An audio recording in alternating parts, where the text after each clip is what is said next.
2024년 서울의 자영업자 폐업률은 12.4%, 전국 평균률이 10%를 웃도는 수치이고 가장 높은 곳이 바로 서울입니다. 서울 아파트값은 전국에서 가장 높은데 자영업 폐업률도 이렇게 높은 이유는 무엇일까? 폐업을 고민하는 상인을 만나봤습니다.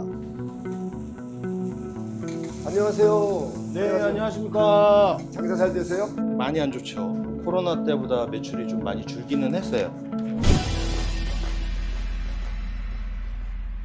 영업하신 지는 얼마나 되신 거예요? 코로나 때 시작을 했으니까 한 4년 된 것 같습니다. 와, 어려울 때 시작했네요. 네네. 제가 여기를 좀 자주 왔다 갔다 지나다니는 길인데 네네. 보니까 일요일도 문 열고 또 밤 11시 뭐 12시까지도 어떤 때 영업하시대요. 네, 저는 쉬지 않습니다. 하루도 안 쉬었죠? 지금 4년 동안 어쩔 수 없는 상황이 한 5일 정도 쉰 것 같아요. 4년 동안? 네. 와, 이렇게 일요일까지 일하고 나면 네. 수익이 좀 납니까? 어떻습니까? 저는 지금 혼자 하는 매장이라 그나마 인건비는 좀 가져갈 수 있는 정도로 만들었기 때문에 크게 부담은 없습니다. 혼자 운영하시는 거 뭐 장점도 있고 단점도 있잖아요. 네네네. 힘든 것도 있고. 네네. 왜냐면 보니까 쉬지 못하고 일하는 것도 있는 것 같아.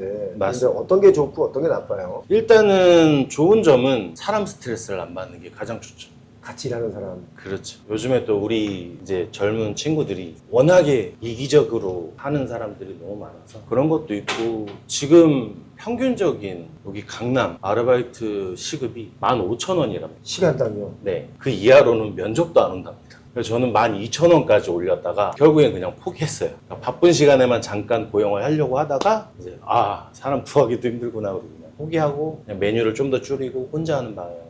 그럼 그 전에 같이 아르바이트생하고 같이 일했던 적도 있었나요? 네, 그때는 이제 일본 친구들. 일본 친구들이 여기서 아르바이트를 해요? 네, 여기 근처에 이제 유학생들이 굉장히 많아요. 그래서 일본 친구들이 뭐 잠깐 와서 도와줬어요. 일본 친구들은 시급이 얼마예요? 그때는 10,000원, 11,000원 이렇게 줬어요. 와, 그가 2년 전. 근데 그렇게 올랐어요? 네. 아, 그러니까 일할 사람 자체가 없어요. 그리고 일을 한다고 해도 음. 자기 하고 싶은 대로. 어떤 일이 있냐면 이제 카페 하는 사람이 있는데 그분도 이제 장사가 너무 안 돼서 가게를 어쩔 수 없이 넘기게 됐는데 갑작스러운 일이죠. 가게 팔기도 쉽지가 않거든요. 네. 근데 이제 직원들도 사전에 얘기 없이 가게를 팔았다. 이거는 불법이다. 라고 해서 신고를 했습니다. 근데 그게 받아들여졌습니다. 어이쿠. 문제는. 그래서 뭐 벌금 물고 그리고 6개월치인가 뭐 몇 달치 월급도 주고, 그만큼 자영업자가 진짜 힘든 세상에 힘든 지위라고 생각하시면 될 거예요. 특히 한국에서. 가장 어려운 부분은 어떤 게 어렵나요? 이게 장사를 해보면서 느끼는 것 중에. 가장 어려운 부분은 일단 사람 채용하는 거 일단은 첫 번째고요. 두 번째는 임대료죠. 임대료는 어떻게 지금 계속 올려주고 있는 건가요? 솔직히 이 건물주 분들도 이제 재산 투자하고 어느 정도 이제 이득을 봐야 되는 건 저도 이해를 합니다. 하는데 같이 공생을 해야 되는 거잖아요. 근데 이분들은 단순하게 생각하세요. 코로나가 끝났으니 너네도 좋아졌다. 그러니 월세도 올려야 된다. 그래서 저희 같은 경우에는 처음에 2년 계약을 했고 그 다음에 1년씩 계약을 하고 있는데 계속 5%씩 상승을 시키고 있어요. 그러면 지금 처음에 계약할 때보다는 한 20% 올랐다는 얘기네요? 그렇죠. 한 15%에서 20% 정도? 월세가. 네네. 근데 문제는 만약에 이제 옆 가게에서 새로 계약을 하잖아요. 예. 그럼 임대차 보호법에 적용이 안 되기 때문에 새로 들어오는 사람한테 대부분 그래요. 장사를 포기하고 나가거든요. 그럼 이게 무권리로 날 거 아닙니까? 권리가 없죠. 그렇죠. 그럼 이제 들어오는 사람은 무권리다. 그러니까 이제 욕심이 나는 겁니다. 그러니 이제 건물주는 얘네한테는 월세 올려도 되겠구나 하고 5%가 아닌 그 이상을 올려버립니다. 그러고 나서 주변에 이제 건물주들도 그동안 동결해서 봤던 거, 옆에서 올렸네? 저쪽에서도 올립니다. 그러니까 동네 자체가 다 그러면 다 같이 오르는 거잖아, 또. 다 같이 올라가는 거죠. 동네가 다 같이 올랐으니까 네. 또 우리도 올려야 되고. 맞습니다. 악순환이죠, 악순환. 근데 그 시작은 분명히 있는데 본인은 몰라요. 본인은 모르고 서로 여기 주변 건물주들도 저기 올렸으니 우리도 올려야 된다. 여기도 저기 올렸으니 우리도 올려야 된다. 여기 인근에서 장사하시는 분들, 네. 그 사장님들하고 대화를 좀 나눠보셨나요? 어때요? 예, 많이 나누고. 지금 여기 이제 주변에 장사가 안 되다 보니까 임대료 걱정하시는 분들이 꽤 많아요. 심지어 자기들 인건비도 못 가져가고 있는 사람들이 꽤 많거든요. 그래서 거의 폐업할 분들이 꽤 많이 있습니다. 근데 그렇게 폐업하는 분들이 늘어나면 결국 공실이 생겨서 그렇죠. 건물주분들한테도 안 좋잖아요. 그걸 생각 안 합니다. 왜 생각을 안 할까요? 누군가는 들어와서 또 할 거니까. 그리고 또 망해서 나가면 누군가는 또 또 들어오니까. 들어오고 또 누군가가 망해서 나가면 또 들어오니까. 그러니까 이분들은 오로지 건물값밖에 걱정을 안 해요. 아, 지금 당장 이 가게를 월세를 낮춰서 하면 건물 값이 떨어진다. 그러니 그냥 비워뒀다가 누구든 들어오면 건물 가치는 떨어지진 않으니까. 제가 홍대 쪽에 갔더니 거기도 빈 상가 공실이 꽤 많이 있어요. 정말 네. 거기가 아주 번화가고 사람들이 많이 몰리는 곳인데도 불구하고 공실이 많이 있어요. 네. 근데 거기 뭐라고 써 있냐면 프랜카드가 크게 붙어 있는데 네. 과도한 임대료 인상 자제 부탁드립니다. 네. 임차인도 임대인도 몰락의 길이라고 하는 프랜카드가 크게 붙어 있는 거예요. 그거는 나라에서 홍보를 해야 될 것 같습니다. 지금 여기 다니시다 보면요. 비어있는 점포들 꽤 많아요. 지금 양쪽에 다 비어 있는 것 같은데요. 예. 꽤 많습니다. 아니 여기가 논현동인데 양쪽에 이렇게 비어 있는 것 자체가 네. 왜 비어 있는 거예요? 건물주들 욕심이죠. 임대료를 자꾸 올리는데 누가 살아남습니까? 살아남을 수 있는 사람이 없어요. 저희 주변에도 지금 공실이 많고요. 요 길 건너에 한국의 대표 상권입니다. 예, 논현시장. 예. 거기는 백종원 선생님이 하시던 상권이거든요. 거기도 빈상가가 많아요. 아 거기도. 예, 거기도 많아요. 임대료가 감당이 안 됩니다. 그러면 혹시 건물주 입장에서는 당신이 장사가 안 되니까 네. 월세를 좀 깎자 이런 경우는 뭐... 절대 없습니다. 그런 일은 절대 없습니다. 들어본 적도 없습니다. 그런 얘기는 그 누구도 먼저 장사 안 되니 월세 좀 깎아줄까 이런 얘기 하시는 분 아무도 없어요. 들어본 적도 없습니다. 보통 이제 서울에 있는 건물들 대부분 노후됐잖아요. 근데 건물주분들도 많이 힘드실 거예요. 물 새고 뭐 그런 것들이 굉장히 많아요. 근데 이분들도 신경을 써야 되는데 물 새는 거 해결 안 해줍니까? 했답니다. 근데 물은 또 새고 있습니다. 관리비는 받을 건 다 받고 관리는 안 해주고. 아 관리를 안 해주는데 관리비를 받습니까? 네. 심지어 저한테 그런 말씀을 하셨어요. 월세라고 생각하라고. 관리비를. 네. 아니 관리비는 관리비지 어떻게 월세입니까? 그분 말로는 부동산 수수료를 덜 주기 위해서 관리비로 따로 뺐다. 아 부동산 계약을 할 때 네. 월세 부분과 보증금 부분에 대해서만 수수료를 퍼센테이지로 내니까. 수수료를 받으니까 네. 관리비는 거기에 해당하지 않으니까 관리비를 차라리 더 많이 받는다. 네. 그리고 심지어 저희는 분기별로 따로 관리비를 또 냅니다. 아 관리비를 또 그렇게 많이 냅니까? 공동전기, 공동수도를 또 냅니다. 아 공동전기 이런 건 매달 이렇게 해서 나오는 게 아니고 따로 분기별로 냅니까? 예, 여기는 분기별로. 건물마다 좀 차이가 있군요. 네, 차이가. 또 어떤 게 요즘 자영업하시는 분들이 어려운 거예요? 저희 같은 경우에는 이제 아무래도 버거집이다 보니까 배달앱 이용 고객들이 코로나 때보다 확실히 줄기는 많이 줄었어요. 한 50% 이상 줄었어요.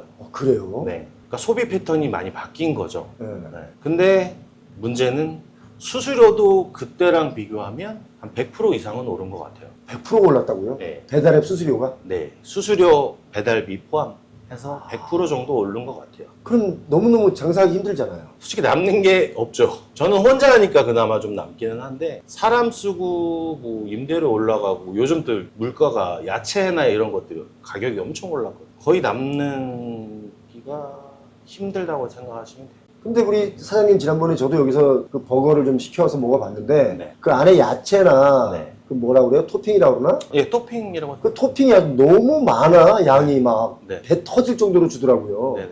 안 남는데 그렇게 주는 이유는 또 뭐예요? 저는 음식은 일단 푸짐해 보여야 사람들이 찾는다고 생각을 하고요. 그리고 음식은 기본적으로 안에 내용물이 많이 들어가 있어야 맛있다라는 생각을 하고 있어요. 또 저도 그만한 돈을 받으려면 양심이 안 될 것 같아요. 그래서 일단 그냥 제 가격을 받고 재료는 안에 더 푸짐하게 넣어주고 그런 마인드로 하고 있어요. 보통 지출이 어디 많이 되나요? 일단 가장 큰 게 월세고요. 그 다음엔 인건비. 근데 인건비도 법적으로 정해진 시간이 있습니다. 그래서 일주일에 몇 시간 이상 일하면 하루 쉬는 비용을 또 내야 돼요. 그러니까 단순한 인건비로 계산하시면 안 되고요. 그리고 뭐 직원이 5인 이상이면 의료보험, 4대 보험도 들어야 됩니다. 거기에 대한 지출도 생각을 하셔야 돼요. 그리고 전기세, 가스, 물세, 코로나 때보다 50% 이상 지금 올랐습니다. 그리고 관리비 있고요. 또 부가세 있고요. 인터넷, 포스, 특히나 배달하시는 분들은 정말 신중하게 생각하셔야 됩니다. 배달이 그 뭐 녹록한 게 아닌가 보죠? 배달도 이제 손님들이, 그러니까 이용자들이 잘 모르시는 게 있는데 일단은 쿠팡 한집 배달이라고 하죠. 그리고 배달의 민족, 배달 기사가 여기저기 다니면서 픽업을 해서 여러 군데를 다니는 서비스가 있습니다. 배달의 민족의 배민이라는 한집 배달이 있습니다. 이거는 쿠팡을 따라한 서비스입니다. 자, 그리고 요기요도 마찬가지로 가게 배달 서비스가 있고 한집 배달 익스프레스라는 서비스가 있습니다. 종류가 되게 많아요. 자, 근데 문제는 쿠팡이 정말 좋은 생각을 했어요. 빨리 배달해주는 1대1 서비스를 만들었습니다. 그런데 이게 배민도 1대1 서비스를 만들면서 경쟁이 붙었어요. 예. 어떤 경쟁이냐?